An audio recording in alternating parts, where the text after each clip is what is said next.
ये कितनी बड़ी निंदनीय घटना है कि एक सुप्रीम कोर्ट का चीफ जस्टिस ऑफ इंडिया भी सुरक्षित नहीं है देश के अंदर, तो फिर कौन सुरक्षित होगा। और रही गवई साहब की, गवई साहब जो हैं एक इतने महान व्यक्ति हैं, इतने इंटेलिजेंट व्यक्ति हैं, देश के सुप्रीम कोर्ट के चीफ जस्टिस ऑफ इंडिया, ऐसे व्यक्ति भी सुरक्षित नहीं है, तो देश में लॉ एंड ऑर्डर बेकार है। ये बताने के लिए हमारे लोगों को कि तुम सुरक्षित नहीं हो, हमारे सामने तुम तुच्छ हो, नीच हो, हमसे नीची जाति के लोग हो, तुम ऊपर जाने के बाद भी तुम्हारी हमारी नज़रों में कोई इज्जत नहीं है, कोई सम्मान नहीं है, तुम्हारे पद का सम्मान, ना तुम्हारी जाति का सम्मान, ना तुम्हारी इंटेलिजेंटशिप का सम्मान, ना तुम्हारे बाबा साहब का सम्मान, ना तुम्हारे संविधान का सम्मान।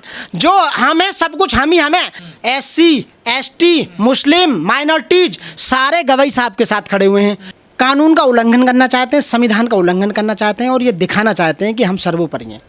ये अल्पसंख्यक लोग हैं। अल्पसंख्यक का मतलब है कि मात्र 3% या 5% लोग 95% या 90% लोगों को वो ये थ्रेट दे रहे हैं, ये दिखाना चाहते हैं कि हम सब कुछ कर सकते हैं। हमारे समाज का यानी कि जो एससी लोग हैं वो चीफ जस्टिस ऑफ इंडिया बन जाओ या प्रेसिडेंट ऑफ इंडिया बन जाओ, कोई भी बन जाओ, उनके दिमाग में उनकी कोई वैल्यू नहीं है, कोई इज्जत नहीं है। तो मैं आपके चैनल का भी कोई सम्मान नहीं, उन्हें कोई फर्क नहीं पड़ता, ना राष्ट्रपति से फर्क पड़ता, ना चीफ जस्टिस ऑफ इंडिया से फर्क पड़ता, उन्हें कोई फर्क नहीं। वो धर्म का मामला है, धर्म को मानने वाले हैं।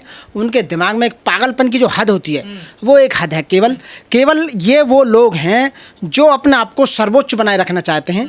और ये सनातन की बात करते हैं। सनातन वर्ड तो अभी कहाँ से आया सनातन? पहले ये सबसे पहले ब्राह्मण, ब्राह्मण के बाद हिंदू, हिंदू के बाद वैदिक, और वैदिक के बाद आज सनातन, और सनातन के बाद फिर कुछ और आ जाएगा। मतलब एक जगह ठहरोगे या नहीं ठहरोगे? कुछ पता है हिंदू धर्म क्या है, सनातन धर्म क्या है, वैदिक धर्म क्या है? ये सर्वोच्च रहना जो चाहते हैं। 3% देश के अंदर जो देश की व्यवस्था को चैलेंज कर रहा है, संविधान को चैलेंज कर रहा है, और उस पद पर कोई भी व्यक्ति जो बैठा हुआ है, जाति से वो एससी हैं, अम्बेडकरवाइज हैं, बौद्धिस्ट हैं, तो वो कुछ नहीं समझा। उन्होंने एक फैसले में विष्णु के लिए ये क्या बोल दिया कि इनके आग लग गई, ये पागल हो गए। अरे हमारे 3000 साल से जो हमारा शोषण होता आ रहा है, ये इतने सारे नियम, उपनियम, विधि और कस्टम्स बना के हमारे महिलाओं को, हमारे लोगों को, हमारे नौजवानों को, हमारे बच्चों को शोषण करते चले आए हैं, हमसे सब कुछ छीन लिया, उसका कुछ नहीं है। आज हमारे चंद लोग जागरूक होकर ऊपर पहुंच गए तो आपको सहन नहीं हो पा रहा है इतनी जलन। अरे भाई इतनी जलन देश में सीजेआई भी सुरक्षित नहीं है, कोई सुरक्षित नहीं है। इसका मतलब ये मैं आपके चैनल के माध्यम से यही तो मैं बताना चाह रहा हूँ। अपने जितने भी लोग हैं, खासकर जितने भी अम्बेडकराइज लोग हैं, जो समाज यानी कि जो बहुजन समाज के लोग हैं, 85% लोग, आप देख लो कि हमारे ही देश में हमारे ही संपत्ति, हमारे ही सारे इंस्टीट्यूशंस, और हम 85% होने के बाद भी और हम ही सुरक्षित नहीं है। कितनी बड़ी विडंबना है ये कितनी बड़ी निंदनीय घटना है कि एक सुप्रीम कोर्ट का चीफ जस्टिस ऑफ इंडिया भी सुरक्षित नहीं है देश के अंदर, तो फिर कौन सुरक्षित होगा? तो क्या जातिवाद के कारण उन पर हमला हो रहा है? बिल्कुल जातिवाद के कारण हमला हो रहा है, 100% जातिवाद के कारण। यस इन्हें सहन नहीं हो पा रहा कि chief justice of India BR Gavai हैं। और उनसे पहले जो हमारे चीफ जस्टिस बालाकृष्णन जी थे, 3 साल और 9 महीने रह के गए, वो भी उन्हें सहन नहीं हो पा रहे थे कि यार नारायण गवाही तो इतने पढ़े लिखे हैं, इतना उन्हें कानून का जानकार बताया जाता है, जितने भी अब तक सीजेआई बने सबसे ज्यादा, फिर भी उनका इतना अपमान किया जा रहा है। हाँ बिल्कुल अपमान किया जा रहा है। ऐसे व्यक्तियों को आइडेंटिफाई करके इनके खिलाफ में FIR दर्ज करके इनके खिलाफ इन्हें जेल भेजा जाए। मैंने अभी कल परसों देखा अनिल मिश्रा ग्वालियर का, वो बाबा साहब के लिए गंदा बोल रहा है कि गंदा व्यक्ति अंग्रेजों का गुलाम था। अरे गुलाम तो तुम थे, तुमने अंग्रेजों की गुलामी करी, इसलिए तो तुम आज कई 100 बीघा जमीनों के मालिक हो, ऐसे इंस्टीट्यूशंस के मालिक हो। तुमने गुलामी तुमने करी अंग्रेजों की, हमने थोड़ी गुलामी करी, हम तो देश के मालिक थे। 85% जो बहुजन है उस देश का मालिक है, सारा बौद्धिस्ट है। ये तो जातियों में बांटने वाले, धर्मों में बांटने वाले, गोत्रों में बांटने वाले तुम हो ना, तुम लोगों ने बांटा है, हम तो कभी बटे ही नहीं थे। हम तो सारे बौद्धिस्ट लोग थे, जितने भी हैं। काले नजर आ रहे हैं आपको लोग, सांवले नजर आते हैं, वो मूल निवासी हैं। पिछले लगातार कई दिन से सीजेआई साहब को धमकी मिल रही है, बाबा धमकी दे रहे हैं, कथावाचक धमकी दे रहे हैं, साधु संत धमकी दे रहे हैं, तो सरकार को क्या सुरक्षा नहीं बढ़ानी चाहिए? नहीं, सरकार क्यों बढ़ाएगी? सरकार का तो हाथ है। सरकार तो चाहती है कि देश के अंदर इस तरह का माहौल बने, भाईचारा खत्म हो, इनमें आपस में लड़ाई हो। तो ये केवल बहाना है मूर्ति को लेकर। वो मूर्ति, जिस मूर्ति की विष्णु की बात कर रहा था, वो वो भी बुद्धिस्ट की तो मूर्ति साहब है। ने क्या गलत कहा? उन्होंने कहा हमारे अधिकार क्षेत्र में नहीं है ये। बस ठीक है, तो वो उन्हें पसंद नहीं है। इसका मतलब यदि तुम्हारी बात के तुम्हारे सरकार के फेवर में यदि आप डिसीजन देते हैं तो आप बहुत बढ़िया लोग हैं, और सरकार के फेवर में नहीं दोगे तो आप पे जूता मारा जाएगा।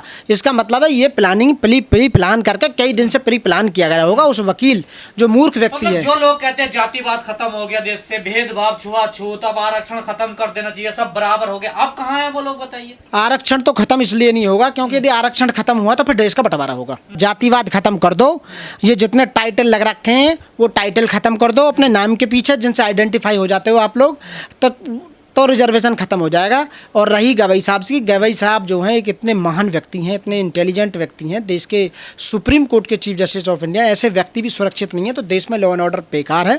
सरकारें जो हैं तो क्या बीजेपी, आज से पहले भी ऐसी घटना हुई है कि नहीं। सीजेआई पे हमला उनके कोर्ट में हुआ? नहीं, कभी नहीं हुआ ऐसा, कभी नहीं हुआ, फर्स्ट टाइम हुआ। ये मनुवादी जातिवादी लोग हैं, ऐसी गंदी मानसिकता के लोग हैं जिन्होंने जानबूझकर ऐसा कृत्य किया पब्लिसिटी स्टंट लेने के लिए, और इस तरह ये बताने के लिए हमारे लोगों को कि तुम सुरक्षित नहीं हो, हमारे सामने तुम तुच्छ हो, नीच हो, हमसे नीची जाति के लोग हो, तुम ऊपर जाने के बाद भी तुम्हारी हमारी नजरों में कोई इज्जत नहीं है, कोई सम्मान नहीं है। तुम्हारे पद का सम्मान, ना तुम्हारी जाति का सम्मान, ना तुम्हारी इंटेलिजेंटशिप का सम्मान, ना तुम्हारे बाबा साहब का सम्मान, ना तुम्हारे संविधान का सम्मान।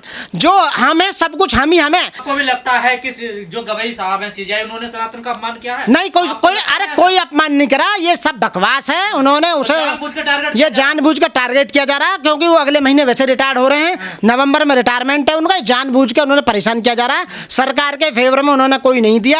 पहली बात तो 4 सितंबर को उन्होंने SC/ST एक्ट के बारे में दिया कि SC/ST एक्ट जब लगेगा तो जेल जाएंगे ये उससे बौखला गए कि SC/ST एक्ट को मजबूत कर दिया गया। उसके बाद में मूर्तियां खंडित होगी तो उसके लिए अलग डिपार्टमेंट बना हुआ जो जाने वाला आर्कोलॉजिकल है, ये ऐसा ही है। वो तो उसे पता था, मूर्ख, वो तो जानबूझ के वहां लेकर गया था कि ये इस तरह की कुछ बात करेंगे जो उन्होंने कहा। ऐसा मैसेज पूरी दुनिया में जाएगा कि एक सीजेआई पे हमला हो गया भारत में, तो कैसा संदेश जाएगा? तो भारत की न्यायपालिका में शक्ति नहीं है इसका मतलब, और जजों को देखना चाहिए, ऐसे लोगों को आइडेंटिफाई करके जेल में आजीवन कारावास की सजा देनी चाहिए। इस केस में तो मिसाल, वकीलों के भेष में भी जातिवादी गुंडे हैं। बिल्कुल, बहुत ज्यादा गुंडे, बहुत तादाद से ज्यादा। मानव तो एक ही है, जाति तो वही है। अब ये कहते हैं कि ये ब्राह्मण के मुख से जो पैदा हुआ वो ब्राह्मण था, जो ब्रह्मा के मुख से हुआ, बाजुओं से ठाकुर पैदा हुआ, क्षत्रिय, पेट से हुआ वो वैश्य, और शूद्र हुए पैरों से। तो पैर ने काट दो, जब पैर कट जाएंगे तो तुम चलोगे कहाँ? तुम तो मर ही लोगे, तुम तो, तुम्हारी वैल्यू क्या? जब हम पैरों से पैदा हुए, हम पैरों को कटवा देते हैं सारे ने, तो तुम कहाँ रह जाओगे? चले गए कहाँ से? तो अस्तित्व खत्म हो जाएगा भाई। में जब दुनिया चांद पे जा रही है, अगर ऐसी घटना सुनी जाएगी कि सीजेआई है उनको जाति के कारण उनको जूता फेंक के मारा, इंटरनेशनल लेवल पर देश की छवि बिगड़ रही है। इंटरनेशनल लेवल पर जहाँ जाके बात करते हैं देश के प्रधानमंत्री, हम भाई बुद्धा की लैंड से आए हैं, बुद्धा के देश से आए हैं, वो छवि बिगड़ रही है। इनको सहन, जज के साथ बुद्धिस्ट जज के साथ ऐसा हो रहा है, और बुद्धिस्ट कंट्री है हमारा जो देश है वो बुद्धि है, हमारा संप्रदाय बुद्धिस्ट है।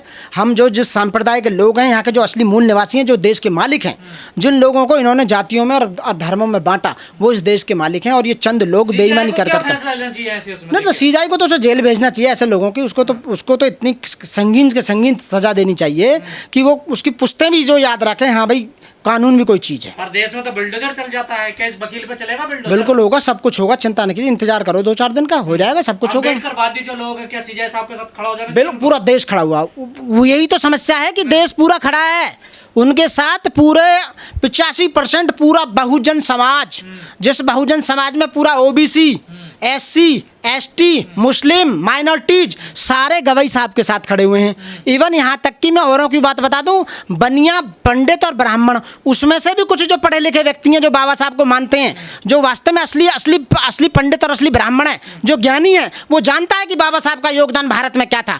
जो क्षत्रिय, वो भी जानता है कि बाबा साहब का योगदान क्या था, अंग्रेजों से कैसे कैसे हमने देश को आज़ाद करा कर और संविधान बनाया। और कुछ बनिया भी जानते हैं कि वास्तव में पढ़ा लिखा व्यक्ति जो बाबा साहब था, वो उन्होंने जो संविधान बनाया वो सही व्यक्ति थे, तो वो बाबा साहब का सम्मान करते हैं। ऐसा नहीं है सारे कुछ मूर्ख हैं, कुछ जातिवादी मानसिकता के लोग हैं, कुछ जातंकवाद बोलते हैं, कुछ धर्म को अपने बनाए रखना है, तो कुछ अपने स्टेटस को ऊपर बनाए रखना चाहते हैं कि हम सर्वोच्च हैं। अरे सर्वोच्च कैसे? मानव सीधा एक साथ जैसे पैदा होता है, सभी ऐसे पैदा होता है और ऐसे ही मरते हैं, ऐसे विलीन होते हैं। ये प्रकृति का रूल। लोगों को शर्म नहीं आती है क्या? नहीं, शर्म क्यों आएगी?